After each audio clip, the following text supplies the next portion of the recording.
Et bonjour tout le monde, on se retrouve pour le 21e épisode des mathématiques. Et aujourd'hui on commence le programme de lycée en géométrie qui est les vecteurs. Donc les vecteurs c'est à peu près la base de tout ce qu'on va voir. C'est parti.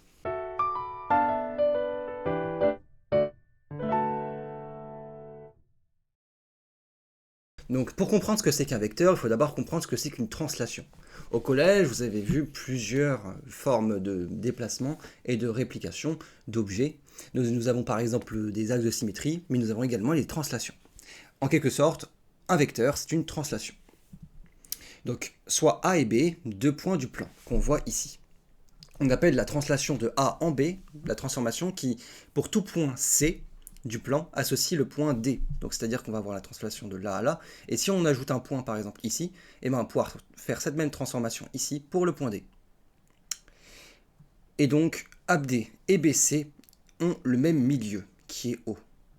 On dit alors qu'il s'agit d'une translation de vecteur AB. Il faut faire attention quand on parle de vecteur, le vecteur AB n'est pas égal au vecteur BA, c'est son inverse, c'est son contraire. C'est-à-dire que AB, le vecteur AB, est égal à moins le vecteur BA. Donc, soit A, B, C et D, 4 points du plan. Si nous savons que AB est égal à CD, alors on va pouvoir dire que ABDC est un parallélogramme. Il faut faire gaffe parce que là, il faut bien retenir cet ordre. Si on veut que ce soit ABCD qui soit un parallélogramme, alors il faut que ce soit le vecteur DC. Il faut faire gaffe à ça.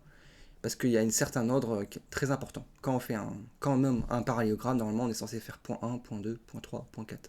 C'est pour ça qu'on revient en fait. Soit A, B et I, le 3 points d'un plan, comme on voit ici. Si le I est le milieu de AB, alors on va pouvoir dire que le vecteur AI est égal au vecteur IB, puisque quand on va aller au milieu, et ben c'est la même chose que du milieu vers le B. Et si le vecteur AB est égal à 0, alors on va pouvoir dire que A est confondu avec B, donc A est au même endroit que B. Soit U et V, deux vecteurs du plan cette fois. On va pouvoir faire des sommes de vecteurs, c'est-à-dire que U plus V, bah, ça va se transformer en vecteur UV, qui va faire une ligne droite directement. C'est-à-dire que imaginez un GPS. On veut aller d'un point A à un point B, mais on devra prendre une route qui va nous faire légèrement dévier.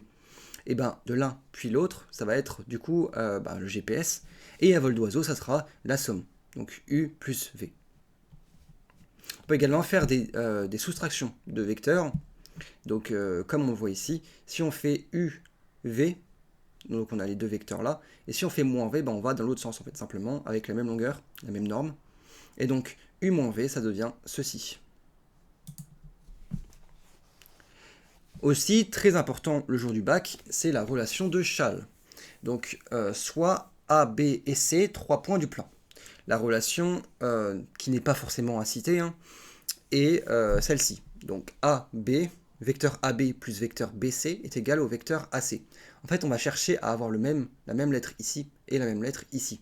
Comme ça, on va pouvoir barrer ces deux-là et simplement faire une collision entre les deux, quoi, et avoir le vecteur AC. Donc comme on le voit ici, AB plus BC, et ben ça devient AC. On peut également parler du milieu, puisque nous savons que la somme entre le vecteur IA et le vecteur IB est 0, puisque comme on va faire ça là et qu'on va faire ça là, et les deux se contrebalancent, c'est-à-dire que si on va partir du point I pour le A, donc on va faire l'un comme ça plus l'autre comme ça, et on revient au point de départ, donc c'est-à-dire vecteur nul. Pour les parallélogrammes, c'est un peu différent. Donc on appelle D le point tel que AD est égal à AB plus AC. Donc là on le voit ici, AB plus AC. On va faire la somme des deux et on arrive à AD. Alors on va pouvoir former un parallélogramme ADC, puisqu'on a cette relation-là. Les vecteurs ont également des coordonnées. Donc on considère un vecteur U, comme ici, qu'on retrouve sur le schéma. Il existe un unique point M de coordonnées xm, ym, tel que on sait que OM est égal au vecteur U. Donc en fait, on va chercher à chaque fois en fait, à définir le vecteur U comme étant simplement le vecteur allant d'un point M par rapport à l'origine du repère. En fait, on va pouvoir dire du coup que les coordonnées de U sont les coordonnées du point M, puisque l'origine du repère a des coordonnées nulles. Non, on va pouvoir donc dire que deux vecteurs sont égaux si et seulement si leurs coordonnées respectives sont égales. Et ainsi, si on considère le vecteur u de coordonnées x et y et v de coordonnées x' et y', et que nous savons que u est égal à v, alors on va pouvoir dire que x est égal à x' et y est égal à y'. Enfin, quelques propriétés à connaître par rapport au vecteur. Ce qu'on a vu là, c'est simplement un corollaire de ce qu'on a ici. C'est-à-dire que le vecteur AB, eh ben, ses coordonnées, c'est xb moins xa, yb moins yk.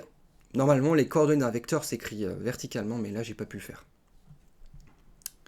Donc, comme on le voit ici, on va pouvoir calculer pour n'importe quel vecteur, même s'il n'est pas sur le repère. Et donc, on considère un vecteur qui est du coup x et y. On va appeler la norme du vecteur simplement la longueur, en fait. En quelque sorte, on va dire là, ça fait 5 cm, c'est la norme en fait.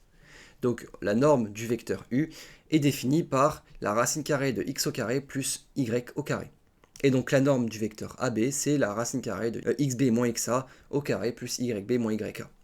À connaître par cœur, celui-là. Maintenant, on passe à des exercices pour vérifier vos connaissances. Donc, associe chaque valeur de k à son effet sur le vecteur.